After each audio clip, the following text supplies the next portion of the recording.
Back in November of last year, we announced to the kids that a new baby was on the way. Whenever you get your paper, read it out loud so we can all hear. It's a clue. Spurgeon. A new gift will be coming next year. And guess it's 2023. Finley. 3 plus 3 plus 1. What is 3 plus 3 plus 1 equal? 7. Henry. Dad. Mom. Ivy. Wait, there's somebody else. There's somebody else in the picture. Besides, in there? you guys didn't read. What's that, Ivy? A baby. Where is it? Right here. And who's that? Where is the baby? My baby. I got my face. What does it mean? You're having a baby. Yep. Mommy, you're having a baby. Well, not too big yet, but it's going to get bigger and bigger. Yep. Over the months of November and December, we had a lot of illness going through the family. Strep throat, stomach bugs, you name it, we had it. We spent a lot of time at home over those months, which actually turned out to be good because I was already having morning sickness, and so we just kind of hunkered down. Bernie, are you eating lunch? She didn't want to sit in her high chair. She just wanted to sit by me. You have a big smile in her heart. There's a big smile in her heart, Ivy. I know she would feel sad.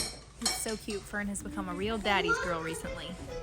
It was honestly a couple of crazy months where you felt like every week you were having to cancel. We didn't make it to Thanksgiving, we missed baby shower, gender reveal, my family's ugly sweater party, Christmas caroling with the family, church Christmas programs, and it also seems like we had to cancel several dinners with friends. Ivy was so cute. She drew me this picture. She's like, "Hey mom, look, I drew you." And I was like, yep, that is an accurate representation of what I feel like right now. In some ways, this was not at all how we saw our holiday season going down. But in other ways, it was kind of nice to be forced to slow down and just be at home more. And we did make a lot of fun family memories. Little pregnancy update here. I am 11 weeks along and things have been going really well in the pregnancy. I say really well. I have been very sick. I feel like I've been more sick this pregnancy than I have with any of mine. Usually first trimesters are roughest for me, a lot of nausea, a lot of fatigue and food aversions and all of those things. I felt like it has been amplified this time to the point where I was like, oh my goodness, am I expecting twins or what is this? Like, why do I feel so sick? We also had a stomach bug in the middle of it all, so that probably didn't help things at all. Everybody was sick in the house. Mostly we've just been hunkering down and watched way too many Hallmark movies, and I'm starting to feel a lot better though as I've been nearing the end of the first trimester. Yesterday I did have some spotting, and I haven't really had that much in any of my other pregnancies, especially not this far along. I know like earlier on they say maybe it's just like implantation bleeding or something like that, but I'm at the end of my first trimester, about to start the second trimester, and so it does seem a bit concerning. We went ahead and scheduled an ultrasound for tomorrow, and so hopefully we'll be able to get in and see how everything's going with the baby. It's just been the tiniest amount of spotting, so I was like reading online and it seems like 1 in 3 women will have some sort of spotting in the first trimester, and most will go on to have full-term pregnancies with no complications. So we've just committed it to prayer and asked others to pray as well, and we'll see. Christmas is just a few days away, and we also have this winter cold front blowing in this weekend, and so the weather's going to be crazy. So we're hoping to get this appointment, get in and get out before the weather gets really nasty. Daddy has Ivy's present. We decided we could use a little early Christmas cheer because why not? You're gonna have to take the blanket off, all right? Come over here and take the blanket off. I think I know what it is. I know what it is. She needs some help. Dollhouse. Ah! Daddy! Like the wheel? I feel like riding this, Dad. Oh, that's huge. The potty, guys, the potty. It's a bathroom. It's a potty. Daddy, thank you. Thank you. You're welcome. Oh, that goes in the bedroom. Yeah. You're right. I was really wanting this for my birthday too. There's something else that Mommy has for you. Alright, this is Friday. Dolls, I think. I think it's the doll. There's more stuff, Ivy. Ivy got the poster now. Guys, it's Dolly. It was Daddy, thank you. Yeah. Come on, she said doll on the bed. Bernie's very excited to Hey, gather Ivy, everything look. up. We thought we'd do a little early family. Let me get stressed. Virgin, actually you get this one. Guys, let me sit here. Let me see what we see. But let's play bed. Con! Yay, Ivy! Oh, let's open it. Amazing. Look at this one. Look at this one.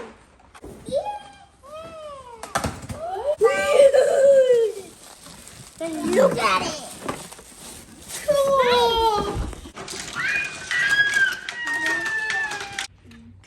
They thought it would make me go fast, but it made me go slow. I'm about to go in for my ultrasound. We woke up this morning and it was crazy, the weather outside, like sleet, ice on everything. Our car windshield is covered, so we're having to just run the car and defrost and scrape and all that. Jan is supposed to come here and watch the kids for us. She wants Ben and I to be able to go to this appointment together. They actually moved my appointment up an hour, so I told her, I don't know if you'll actually be able to make it in time. I'm hoping she can make it, but she said she's gonna try to. She's trying to get her car de-iced and everything, but I'm actually feeling a little bit better this morning because for the past 24 hours, I haven't had any spotting. I'm feeling a little bit less concerned right now.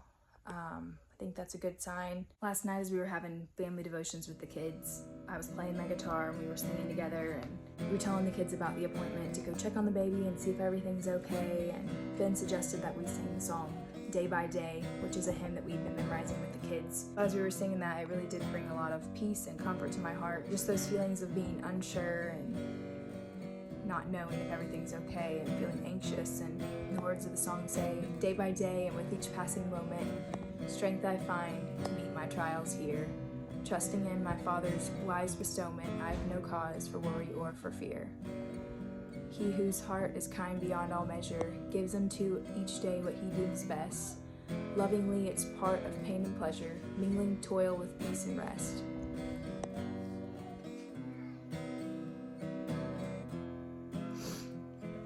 It was a sweet reminder to me that I know as a mom there isn't anything I wouldn't do for my children, and God is that loving Father to us as well, and he cares for us, and he's there for us in our need, and he wants to comfort us, and so that was just a very timely reminder to me of that. Jana was able to get here, and so we're getting ready, and we're gonna head out here in just a second and go to the appointment. We're gonna take it slow on the roads. She said that that was pretty bad on her way in, but they did have some salt trucks out trying to salt everything. We don't really get much bad weather here in Arkansas, and so I feel like, you know, you just get a dusting of snow and everything shuts down, and so we've got kind of a winter cold front coming in here. I could only imagine that the roads are going to be rather impassable before too long. We arrived at the appointment and we went inside, exchanged the normal pleasantries, small talk, how far along are you? Laid back on the bed for the ultrasound. As soon as she started taking a look at the baby, I could tell there was some concern in her voice. She said, well, the sac looks good, the baby does not. Honestly, nothing could have prepared me for the weight of those words in that moment. I had really allowed myself to become so hopeful because the spotting had stopped. At that moment, I was just in complete shock. I didn't even have words. I just immediately started crying, and I was so thankful in that moment that I had not gone to the appointment by myself, because I almost did. And Ben was there and he put his arms around me, and the technician went out and just said she was going to give us some space for a moment, and just trying to process through the loss. And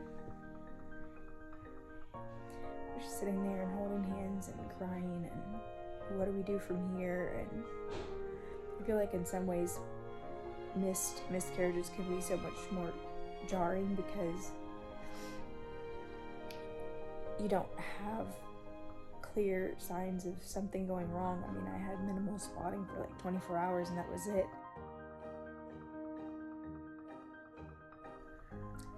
In the end, I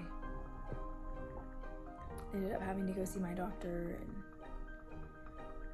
because my history of hemorrhaging and all of that, there was concern that if I tried to just take something or pass the baby at home, that I might have trouble and have to be transported and all of that. It just wasn't something that seemed like a very good option, and so we decided to go to the hospital, get checked in there, and go through the process of a D&C. It was a difficult experience. Before getting checked in at the hospital, I just had a moment like by myself to just think about the weight of the situation and what had happened and start to process. And in that moment, I was thinking of Job and how when he lost everything that he held dear, his kids, everything, in that moment he was still able to say, God is good. And so, honestly don't know how, but it's hard, but we do know the truth that God is good and he does care for us. And so I remember reciting those words of Job that says,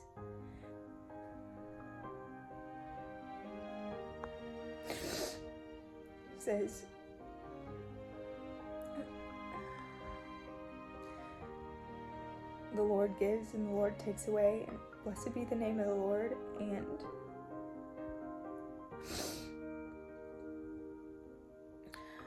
I was able to thank God in that moment for giving us this life, even if we would never be able to hold this baby in our arms.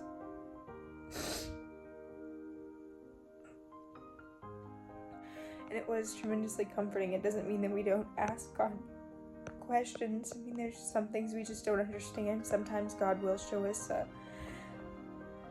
why he allows certain things to happen later on down the road, and sometimes we may just never know.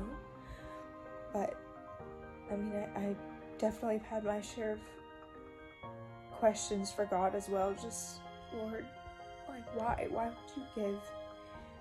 would you give us this baby for such a short time?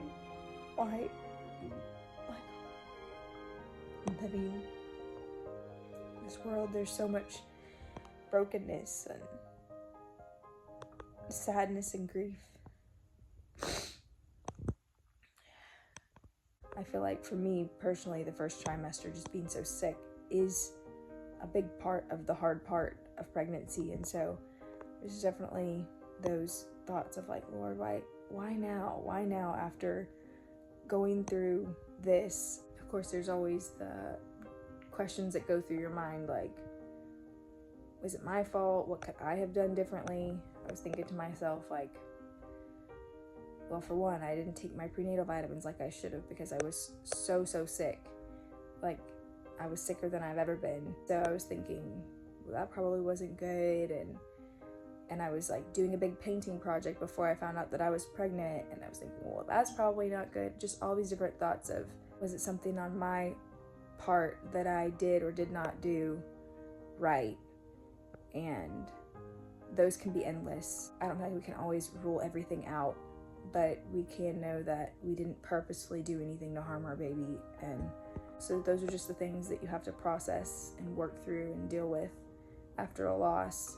My doctor is sending me in to do some blood work because I guess it does run in the family to have some maybe possible blood clotting disorders. And so I don't know if that's a factor for me. Sometimes you don't really get an answer, but that is something that we're looking into and doing some tests for just to see if there might be any answers there. Some things that I definitely was not prepared for was when we were there at the hospital and I knew that I was about to have this D&C, it was about to happen, and I'd been prepped for everything, but right as they were wheeling me back, I just wanted to ask, like, please, can I please have one more ultrasound? Like, just please somebody check, make sure. I was like having all these fears that maybe they got something wrong, and like, you know, it's irrational, but you just feel scared. Probably the most devastating moment was waking up after the procedure was over and just having this hollow feeling inside, because you know that, you know, the life that was in you is no longer there, and you never did get to see your baby or say those goodbyes or anything, and you're just laying there like cold or alone. And those 10 to 15 minutes right after the procedure, before I was taken back to the room where Ben and my mom were waiting, were probably some of the hardest of my life. Just laying there feeling so alone, and in many ways it just felt like it should be a bad dream and something that I would wake up from. Each of the kids have had to process in their own ways, and that's been hard to see too. In the past, we hadn't even told our kids that we were expecting until I was out of the first trimester. But for some reason, I don't know why, we did things differently this time, and we went ahead and told them right away, pretty much, like right when we found out.